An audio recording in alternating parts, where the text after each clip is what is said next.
Praise the lord. ఆత్మీయ జీవితాన్ని బలపరచుట కొరకు ఒక చిన్న మాట మనం బైబిల్లో చూసినట్లయితే ఫిలిప్పీయులకు రాసిన పత్రిక 1వ అధ్యాయం 21వ వచనంలో ఒక శ్రేష్టమైన మాట ఈ విధంగా వ్రాయబడి ఉంది. ఏమని అంటే, నా మట్టుకైతే బ్రతుకుట క్రీస్తే, చావైతే లాభం. In Jesus name amen. Amen చెప్పారండి. ఎందుకు ఈ మాట అడుగుతున్నాను అంటే, చాలామందికి నా మట్టుకైతే బ్రతుకుట క్రీస్తే అని అందరూ సమ్మతిస్తారు, కానీ చావు అయితే లాభం అంటే చావు అయితే లాభం అని మాత్రం ఎవరు ఆ విషయానికి సమ్మతించరు. చావు అంటే కూడా బహు ఇష్టం, మక్కువ చూపించరు. మన జీవితంలో మనం ఎప్పుడైతే దేవుని కొరకు బ్రతుకుతామో, క్రీస్తు కొరకు బ్రతుకుతామో, అప్పుడు చనిపోయినా పర్వాలేదు అనుకుంటాం.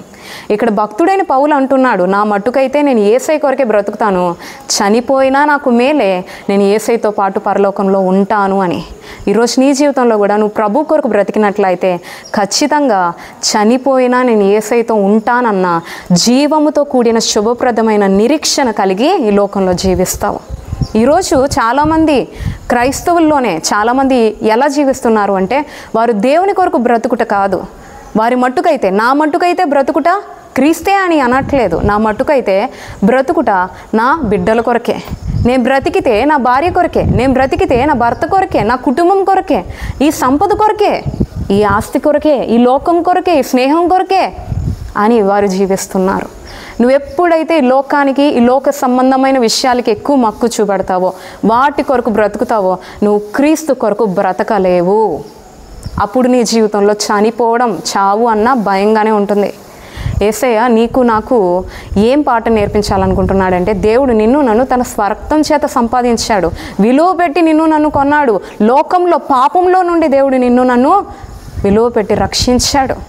ఎందుకు అంటే మనం ఇంకా లోకంలోనే, పాపంలోనే, స్నేహంలోనే, లోక స్నేహంలోనే పడి చెడి జీవిస్తామని కాదు, యేసయ్య కొరకు బ్రతుకుతామని, యేసయ్య వలే ఈ లోకంలో బ్రతుకుతామని, యేసయ్య వలే కుటుంబాన్ని ప్రేమిస్తూ తండ్రి చిత్తాన్ని కూడా నెరవేర్చేవారిగా, దేవుని చిత్తాన్ని నెరవేర్చేవారిగా మనం జీవిస్తామనే ప్రభు మనల్ని రక్షించాడు.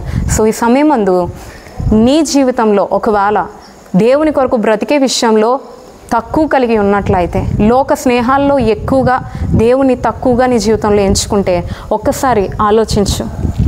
దేవుడు నిన్నంతగానో ప్రేమిస్తున్నాడు, నీకంటూ మరొక అవకాశాన్ని ఇచ్చాడు. ఇకపైనైనా యేసయ్య కొరకు జీవించడానికి ప్రయత్నించు.